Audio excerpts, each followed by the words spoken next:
একটি শহর যার মাটির নিচে লুকিয়ে আছে হাজার বছরের ইতিহাস। একটি রেল স্টেশন যেখান থেকে প্রতিদিন হাজার হাজার মানুষের যাত্রা শুরু হয়। একটি বিশাল নদী যার বুকের ওপর দাঁড়িয়ে আছে ফারাক্কার ঐতিহাসিক সেতু। আর সেই পথ পেরিয়ে আমাদের গন্তব্য, ভারতের সাংস্কৃতিক রাজধানী কলকাতা। আজকের যাত্রা শুধু মালদা থেকে কলকাতা যাওয়ার যাত্রা নয়। আজ আমরা খুঁজে দেখব এই পথের ইতিহাস, মানুষের জীবন, রেলপথের গল্প এবং বাংলার পরিবর্তিত সময়ের কিছু স্মৃতি। আমি আছি মালদা শহরে। চলুন আজকের যাত্রা শুরু করি।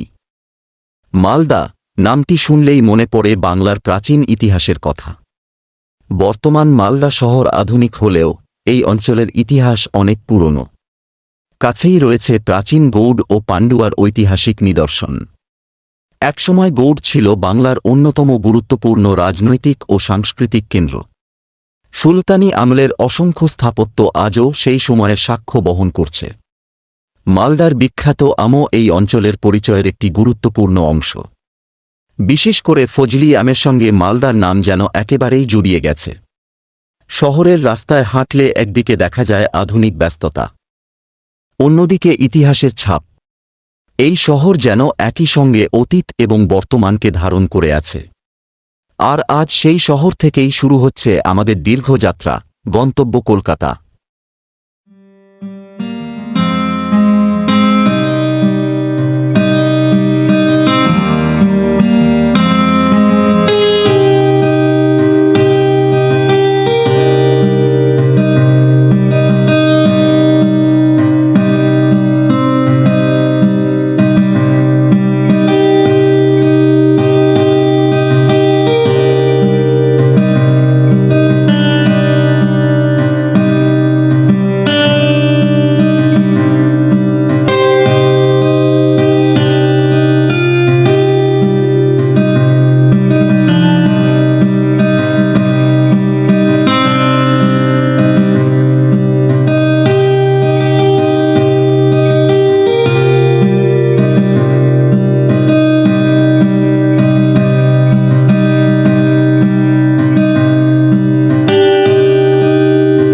এবার আমরা চলে এসেছি মালদা টাউন রেলওয়ে স্টেশনে।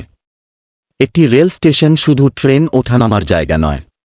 প্রতিটি স্টেশনের সঙ্গে জড়িয়ে থাকে হাজার হাজার মানুষের গল্প। কেউ কলকাতায় যাচ্ছেন চাকরির কাজে, কেউ চিকিৎসার জন্য, কেউ ব্যবসার কাজে, আবার কেউ বা পরিবারের সঙ্গে ভ্রমণে। প্ল্যাটফর্মে দাঁড়িয়ে কিছুক্ষণ লক্ষ্য করলেই বোঝা যায় রেলপথ মানুষের জীবনকে কতটা কাছাকাছি নিয়ে এসেছে। মালদা থেকে কলকাতার রেলপথ উত্তর ও দক্ষিণবঙ্গের মধ্যে যোগাযোগের একটি গুরুত্বপূর্ণ মাধ্যম। স্টেশনে ট্রেন আসার শব্দ, যাত্রীদের ব্যস্ততা, চা বিক্রেতার ডাক, লাগেজ হাতে ছুটে চলা মানুষ, সবকিছু মিলিয়ে তৈরি হয় এক আলাদা পরিবেশ। আর কিছুক্ষণের মধ্যেই আমাদের ট্রেন ছেড়ে দেবে মালদা। শুরু হবে নতুন এক অধ্যায়।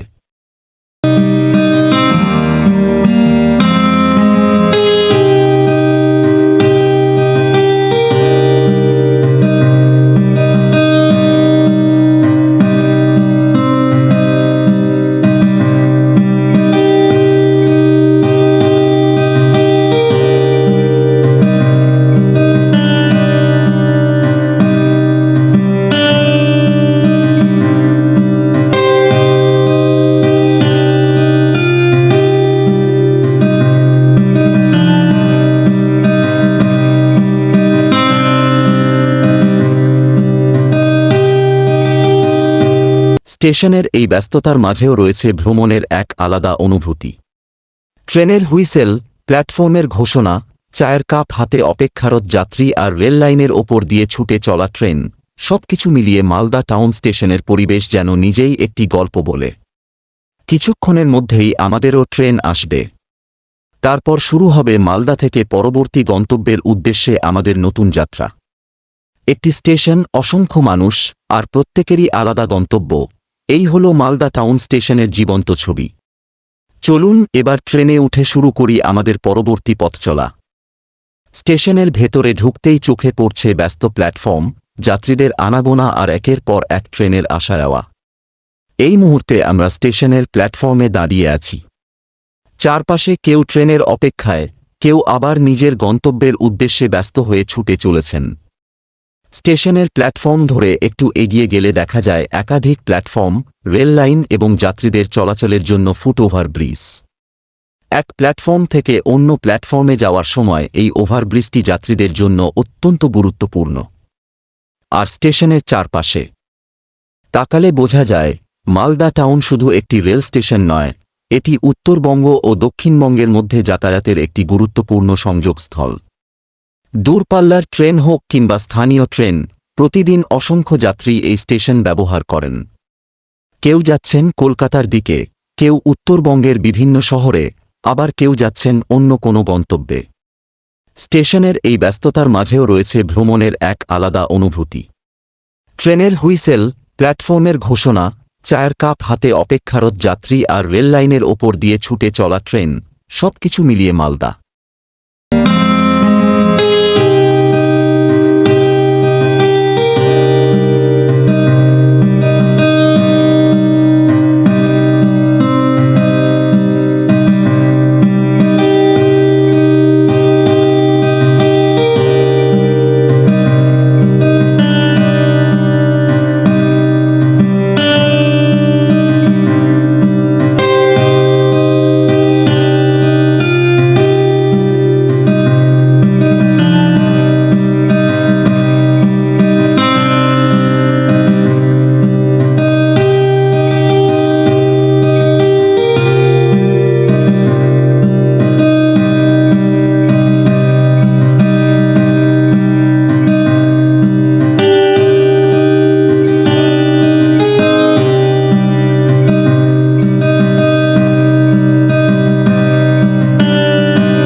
আমাদের যাত্রার অন্যতম আকর্ষণীয় অংশ এখন সামনে। আমরা এগিয়ে চলেছি ফারাক্কার দিকে। ফারাক্কা নামটির সঙ্গে জড়িয়ে আছে গঙ্গা নদী এবং ভারতের অন্যতম গুরুত্বপূর্ণ জলসম্পদ প্রকল্প ফারাক্কা ব্যারেজ। গঙ্গার বিশাল জলরাশি যখন চোখের সামনে আসে, তখন সত্যিই বোঝা যায় প্রকৃতি কতটা বিশাল। ফারাক্কা ব্যারেজ শুধু একটি বাঁধ নয়, এটি পানি ব্যবস্থাপনা ও নদীপথের সঙ্গে যুক্ত একটি গুরুত্বপূর্ণ প্রকল্প। এর পাশাপাশি ফারাক্কার সেতু ও রেল স্টক যোগাযোগ উত্তরবঙ্গের সঙ্গে দক্ষিণবঙ্গের যোগাযোগে গুরুত্বপূর্ণ ভূমিকা পালন করে। সেতুর ওপর দিয়ে যাওয়ার সময় চারপাশের দৃশ্য সত্যিই অসাধারণ। একদিকে বিস্তীর্ণ নদী, অন্যদিকে দূরে সবুজের রেখা। এই মুহূর্তে মনে হয় ভ্রমণের আসল সৌন্দর্য হয়তো গন্তব্যে নয়, বরং এই পথের মধ্যেই লুকিয়ে আছে।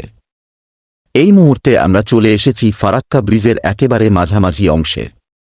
দুই পাশে যতদূর চোখ যায় দেখা যাচ্ছে বিশাল গঙ্গার জলরাশি, আর তার বুকের ওপর দিয়ে আমাদের ট্রেন ধীরে ধীরে এগিয়ে চলেছে নিজের গন্তব্যের দিকে। জানালার বাইরে তাকালে মনে হচ্ছে নদী, আকাশ আর রেলপথ যেন একই ফ্রেমে এসে মিশে গেছে। ফারাক্কার এই পথ শুধু একটি সেতু পার হওয়ার অভিজ্ঞতা নয়, এটি বাংলার এক গুরুত্বপূর্ণ জলপথ ও রেল যোগাযোগের অংশ। ট্রেন এখন ধীরে ধীরে সেতুর শেষ প্রান্তের দিকে এগিয়ে যাচ্ছে। ফারাক্কা পেরিয়ে আমাদের যাত্রা এখন আরও দক্ষিণের দিকে। জানালার বাইরে আবার বদলে যাচ্ছে দৃশ্যপট। কোথাও নদী, কোথাও মাঠ, কোথাও ছোট ছোট জনপদ। বাংলার এই অংশের মানুষের জীবন অনেকটাই প্রকৃতি ও কৃষির সঙ্গে যুক্ত। একটি ট্রেন যখন এই জনপদগুলোর মধ্য দিয়ে যায়, তখন অজান্তেই আমরা হাজার হাজার মানুষের জীবনের খুব কাছ দিয়ে চলে যাই। কেউ মাঠে কাজ করছেন, কেউ দোকান খুলেছেন, কেউ স্টেশনে অপেক্ষা করছেন পরের ট্রেনের জন্য। আমরা হয়তো তাদের কাউকেই চিনি না, কিন্তু একই ভূখণ্ড, একই নদী, একই আকাশ আমাদের সবাইকে এক অদৃশ্য বন্ধনে।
শহর ছেড়ে ট্রেন যত এগিয়ে যাচ্ছে ততই বদলে যাচ্ছে চারপাশ।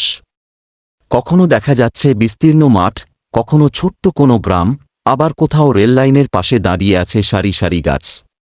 এই পথের দুপাশে বসবাস করা মানুষগুলোর জীবন হয়তো আমাদের থেকে অনেকটাই আলাদা, কিন্তু তাদের সকাল শুরু হয় সূর্যের আলোয়। দিনের পর দিন তারা কাজ করেন, সন্তানদের বড় করেন এবং নিজেদের মতো করে স্বপ্ন দেখেন। আর আমরা ট্রেনের জানালা দিয়ে সেই জীবনের কয়েকটি মুহূর্ত দেখে চলে যাচ্ছি। ভ্রমণের সৌন্দর্য বোধহয় এখানেই, অচেনা মানুষ আর অচেনা যায়।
এই মুহূর্তে আমার ট্রেন দাঁড়িয়ে আছে শান্তিনিকেতন স্টেশনে। চারপাশে স্টেশনের চেনা ব্যস্ততা, যাত্রীদের ওঠানামা আর ট্রেন ছাড়ার অপেক্ষা, সব মিলিয়ে একটা অন্যরকম পরিবেশ।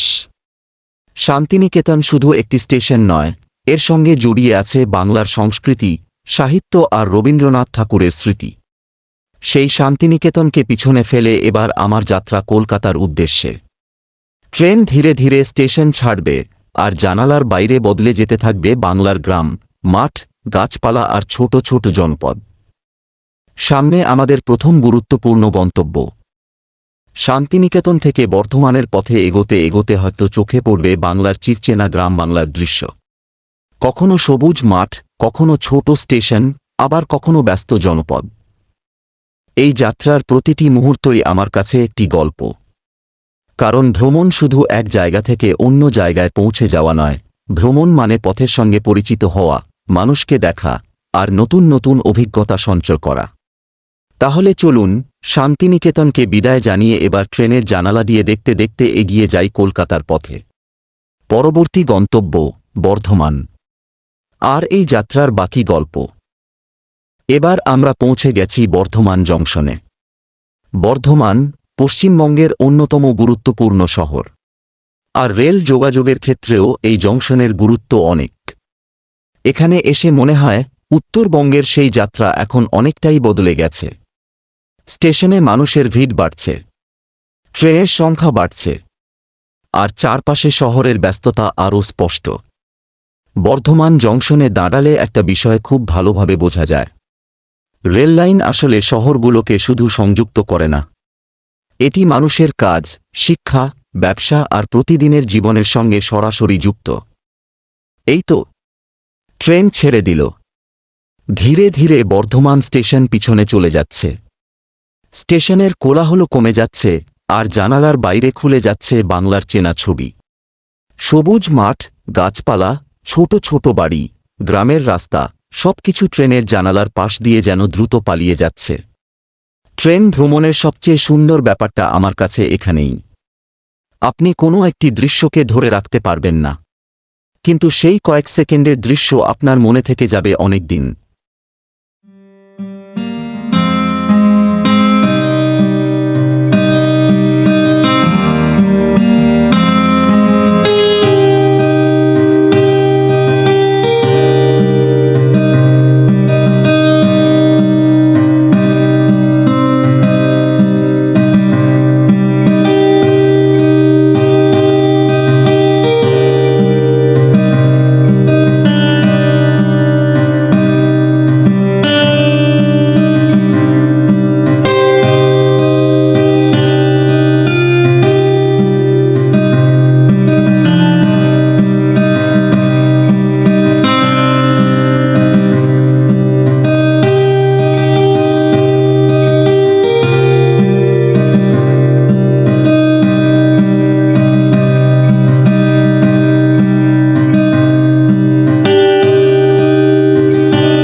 এবং অবশেষে আমরা এসে পৌঁছেছি কলকাতার অন্যতম ব্যস্ত রেলকেন্দ্র শিয়ালদা। এখানে এসে মনে হয় পুরো শহরটাই যেন ছুটছে। কেউ অফিসে যাচ্ছেন, কেউ বাড়ি ফিরছেন, কেউ বাজারে, কেউ কলেজে, কেউ আবার দূরের কোনো শহরের উদ্দেশ্যে রওনা হচ্ছেন। এই স্টেশনে দাঁড়িয়ে কয়েক মিনিট শুধু মানুষ দেখলেও একটা শহরের অনেক গল্প বোঝা যায়। হাজার হাজার মানুষের নিজস্ব গন্তব্য আছে, কিন্তু কিছু সময়ের জন্য সবাই একই জায়গায় এসে মিলিত হচ্ছেন, এই রেল স্টেশনে।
কয়েক ঘন্টা আগেও আমরা ছিলাম মালদার ইতিহাস ঘেরা শহরে। তারপর পেরিয়ে এসেছি গঙ্গা, ফারাক্কা, গ্রাম বাংলা, বর্ধমান, কলকাতার ব্যস্ত স্টেশন, আর এখন দাঁড়িয়ে আছি আধুনিক নিউ টাউনে। ভাবুন তো, একটা ট্রেন যাত্রার মধ্যেই আমরা যেন বাংলার একটা ছোট্ট সময় ভ্রমণ করে ফেললাম। ইতিহাস থেকে বর্তমান, আর বর্তমান থেকে ভবিষ্যতের দিকে। কিন্তু আমাদের যাত্রা এখানেই শেষ নয়। রেল স্টেশনের ভিড় থেকে এবার আমরা চলে এসেছি কলকাতার এক সম্পূর্ণ ভিন্ন জগতে। New town. এখানে কলকাতাকে যেন অন্যভাবে দেখা যায়। চওড়া রাস্তা, আধুনিক ভবন, পরিকল্পিত নগরায়ন, আলোয় ভরা শহর, সবকিছুতেই রয়েছে ভবিষ্যতের ছাপ। ভ্রমণের আসল সৌন্দর্য হয়তো গন্তব্যে নয়, আসল সৌন্দর্য লুকিয়ে থাকে পথের মধ্যে। একটি ট্রেনের জানালায় দেখা অচেনা গ্রাম, ফারাক্কার বিশাল নদী, একটি ব্যস্ত স্টেশনের কয়েক মিনিটের জীবন, বর্ধমানের রেলপথ, শিয়ালদার মানুষের স্রোত, আর নিউ টাউনের ভবিষ্যতের শহর, সবকিছু মিলেই তৈরি হয় একটি যাত্রার গল্প। মালদা থেকে কলকাতা, এটা শুধু কয়েকশো কিলোমিটারের পথ নয়, এটা বাংলার বদলে যাওয়া সময়কে চোখের সামনে দেখার একটি সুযোগ। রেললাইন আমাদের এক শহর থেকে আরেক শহরে নিয়ে যায়। মানুষের জীবন কিভাবে বদলাচ্ছে, শহর কিভাবে বড় হচ্ছে, আর ইতিহাস কিভাবে বর্তমানের সঙ্গে পাশাপাশি হাঁটছে। আজকের এই যাত্রায় আমাদের সঙ্গে থাকার জন্য অসংখ্য ধন্যবাদ। ভিডিওটি ভালো লাগলে অবশ্যই লাইক করবেন, কমেন্ট করে জানাবেন এই যাত্রাপথের কোন জায়গাটা আপনাদের সবচেয়ে ভালো লেগেছে। আর এমন আরও ট্রাভেল ডকুমেন্টারি দেখতে আমাদের সঙ্গে থাকুন। আবার দেখা হবে নতুন কোনো রেলপথে, নতুন কোনো শহরে, নতুন কোনো গল্প নিয়ে। ততদিন ভালো থাকুন, নিরাপদে ভ্রমণ করুন।